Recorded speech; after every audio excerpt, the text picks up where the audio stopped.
ടെക്കിൻ്റെ മറ്റൊരു വീഡിയോയിലേക്ക് സ്വാഗതം. അപ്പോൾ ഞാൻ മുമ്പേ നമ്മുടെ SIDI ആപ്പ് എങ്ങനെ രജിസ്റ്റർ ചെയ്യാം, ATM കാർഡ് കിട്ടിക്കഴിഞ്ഞാൽ എങ്ങനെ രജിസ്റ്റർ ചെയ്യാമെന്ന് ഒരു വീഡിയോ ചെയ്തിരുന്നു. അപ്പോൾ അതിൽ പിന്ന് എങ്ങനെ സെറ്റ് ചെയ്യാം, അതുപോലെ ഫിംഗർ പ്രിൻ്റ് എങ്ങനെ സെറ്റ് ചെയ്യാമെന്ന് നമുക്ക് നോക്കാം. അതിനായി ആദ്യം SIDI ആപ്ലിക്കേഷൻ ഓപ്പൺ ചെയ്യുക. ഈ കാണുന്ന ആപ്ലിക്കേഷൻ നിങ്ങൾ ഓപ്പൺ ചെയ്യുക. ഇപ്പോൾ ഞാൻ ഇതിൽ ഫിംഗർ പ്രിൻ്റ് സെറ്റ് ചെയ്തിട്ടുണ്ട്, അതുകൊണ്ടാണ് ഇങ്ങനെ കാണിക്കുന്നത്. മറ്റുള്ളവർക്ക് ഇവിടെ പാസ്വേഡ് കൊടുക്കാനാണ് ഉണ്ടാവൽ. അപ്പം നമുക്ക് എങ്ങനെ പിന്ന് സെറ്റ് ചെയ്യാം, അതുപോലെ ഫിംഗർ പ്രിൻ്റ് എങ്ങനെ സെറ്റ് ചെയ്യാമെന്ന് നോക്കാം. ഇപ്പോൾ പിന്ന് സെറ്റ് ചെയ്യാൻ വേണ്ടിയിട്ട് നിങ്ങൾക്ക് ഇവിടെ കാണാൻ പറ്റും കാർഡ് മാനേജ് യുവർ കാർഡ്. ഈ ഓപ്ഷനിൽ പോവുക. ഇതിലാണ് നമുക്ക് പിന്ന് സെറ്റ് ചെയ്യേണ്ടത്. പിന്നെ ഇതിൽ പോയി കഴിഞ്ഞാൽ നമ്മളെ മണി ട്രാൻസ്ഫർ ഹിസ്റ്ററി എല്ലാം കാണാൻ പറ്റും.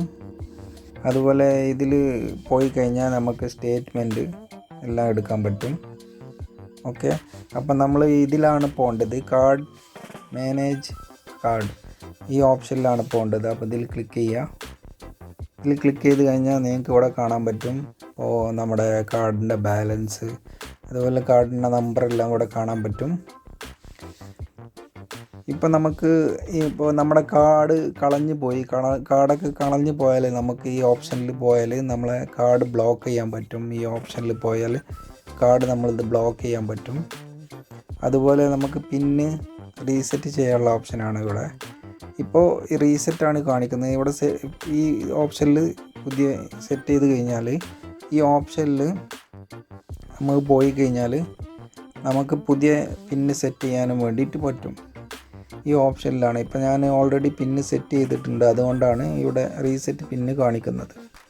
കാർഡ് എല്ലാം കളവ് പോയി കഴിഞ്ഞാൽ ഇവിടെ ബാങ്കിനെ അറിയിക്കാം. അതിന് വേണ്ടിയിട്ടാണ് ഇതിൽ ബാങ്കിനെ നോട്ടിഫൈ ചെയ്യുക, എന്താണ് കാർഡ് എന്താണ് റീസൺ എല്ലാം ഇവിടെ ബാങ്കിന് നോട്ടിഫൈ ചെയ്യാൻ വേണ്ടിയിട്ടാണ് ഈ ഓപ്ഷൻ കൊടുത്തിട്ടുള്ളത്. അതുപോലെ ആക്റ്റീവ് ഡെബിറ്റ് കാർഡ്. ഇപ്പോൾ നമ്മളെ ഡെബിറ്റ് കാർഡ് ആക്റ്റീവ് ചെയ്യാൻ വേണ്ടിയിട്ട് ഇവിടെയാണ് പോകേണ്ടത്. ഇപ്പോൾ പുതിയ കാർഡെല്ലാം വന്ന ആക്റ്റീവ് ഡെബിറ്റ് കാർഡ്. ഇത് ആക്റ്റീവ് ഡെബിറ്റ് കാർഡ് എന്ന് പറഞ്ഞാൽ നമ്മൾ കാർഡ് ആക്റ്റീവ് ചെയ്യാനുള്ളതാണ്.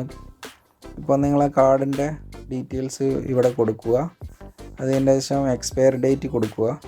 അതിന് ശേഷം നെക്സ്റ്റ് കൊടുക്കുക. നിങ്ങൾക്ക് കാർഡ് ആക്റ്റീവ് ചെയ്യാൻ പറ്റും. അതുപോലെ പിന്ന് സെറ്റ് ചെയ്യാനും ഈ ഓപ്ഷനിലാണ് പോകേണ്ടത്. അപ്പോൾ നമുക്ക് പിന്നെ റീസെറ്റ് ചെയ്യാൻ വേണ്ടിയിട്ടും ഇതിലാണ് പോകേണ്ടത്. അപ്പോൾ ഇതിലൊന്ന് ക്ലിക്ക് ചെയ്യാം. ഇതിൽ ക്ലിക്ക് ചെയ്യുമ്പോൾ നമ്മുടെ കാർഡിൻ്റെ ഡീറ്റെയിൽസ് ഇവിടെ കാണിക്കുന്നുണ്ട് ഓൾറെഡി.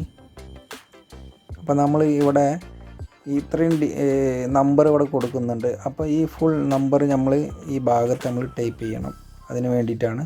അത് ടൈപ്പ് ചെയ്ത് കഴിഞ്ഞാൽ നമുക്ക് നെക്സ്റ്റ് വരും. നെക്സ്റ്റ് വന്നു കഴിഞ്ഞാൽ നമുക്ക് പിന്ന് സെറ്റ് ചെയ്യാൻ പറ്റും. നിങ്ങൾക്ക് ഇഷ്ടമുള്ള പിന്ന് സെറ്റ് ചെയ്യുക.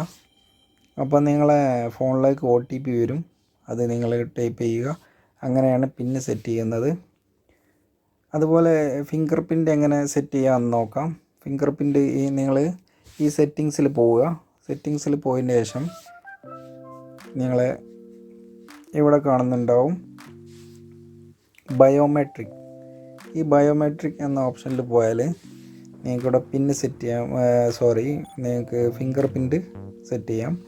ഇപ്പോൾ ഈ ഫസ്റ്റ് ഓപ്ഷൻ കാണിക്കുന്നത് ഇപ്പോൾ ലോഗിൻ ചെയ്യാൻ വേണ്ടിയിട്ട് നമ്മൾ പാസ്വേഡ് ചോദിക്കും. അവിടെ അതിന് വേണ്ടിയിട്ടാണ് ഈ ഓപ്ഷൻ കൊടുത്തിട്ടുള്ളത്. അതുപോലെ നമ്മളെ ഈ വെരിഫിക്കേഷൻ വേണ്ടിയിട്ട് രണ്ടാമതും നമുക്ക് ഫിംഗർ പ്രിൻ്റ് കൊണ്ട് നമുക്ക് വെരിഫിക്കേഷനും ചെയ്യാൻ പറ്റും. അതിനാണ് ഈ ഓപ്ഷന് കൊടുത്തിട്ടുള്ളത്. അപ്പോൾ ഈ ഓപ്ഷൻ ഓണാക്കിയിട്ട് കഴിഞ്ഞാൽ നിങ്ങൾക്ക് വെരിഫിക്കേഷൻ വേണ്ട. അത് ഫിംഗർ പ്രിൻ്റ് വഴി നമുക്ക് വെരിഫൈ ചെയ്ത് നമ്മൾ പാസ്വേഡ് അടിക്കേണ്ട ആവശ്യം വരുന്നില്ല. അതിന് വേണ്ടിയിട്ടാണ്. അല്ലെങ്കിൽ നമുക്ക് വെരിഫിക്കേഷൻ വേണ്ടി നമ്മൾ കൊടുത്തിട്ടുള്ള ക്വസ്റ്റ്യൻ നമ്മളോട് ചോദിക്കും. അതൊരു ഒഴിവാക്കാൻ വേണ്ടിയിട്ട് ഈ ഓപ്ഷൻ എനേബിൾ ചെയ്താൽ നിങ്ങൾക്ക് അതിൻ്റെ ആവശ്യമില്ല. അപ്പോൾ ഇത് ഓണാക്കി വെക്കുക, അതാണ് ബെറ്റർ. നമുക്ക് സിമ്പിളായിട്ട് നമ്മുടെ ഫിംഗർ പ്രിൻ്റ് വഴി നമുക്ക് ലോഗിൻ ചെയ്യാനും വെരിഫൈ ചെയ്യാനും കൂടി പറ്റും. അപ്പോൾ ഈ ഒരു ഓപ്ഷൻ, അടിയിലെ ഓപ്ഷനും കൂടി ഓണാക്കിയിടുക. അത് ഓണാക്കിയിട്ടാലേ നമുക്ക് വെരിഫൈ ചെയ്യാനും പറ്റുള്ളൂ. അപ്പോൾ എങ്ങനെയാണ് നമുക്ക് ഫിംഗർ പ്രിൻ്റ് എനേബിൾ ചെയ്യുന്നത്, ഓണാക്കുന്നതെന്നും ഫിംഗർ പ്രിൻ്റ് വഴി ലോഗിൻ ചെയ്യുന്നത് എങ്ങനെയെന്ന് സെറ്റ് ചെയ്യണമെന്ന് നമുക്ക് പഠിച്ചു. അതുപോലെ നമ്മൾ ATM കാർഡിൻ്റെ പിൻ സെറ്റ് ചെയ്യുന്നത് നമുക്ക് ഈ വീഡിയോയിലൂടെ നിങ്ങൾ പഠിച്ചിട്ടുണ്ടാവും. അപ്പോൾ ചെയ്യുന്നതാണ്. ക്യാഷ് എങ്ങനെ ഡിപ്പോസിറ്റ് ചെയ്യാമെന്ന് നമ്മൾ നെക്സ്റ്റ് ഒരു വീഡിയോ ചെയ്യുന്നതാണ്. അപ്പോൾ stay tune. See you next video guys. Thank U.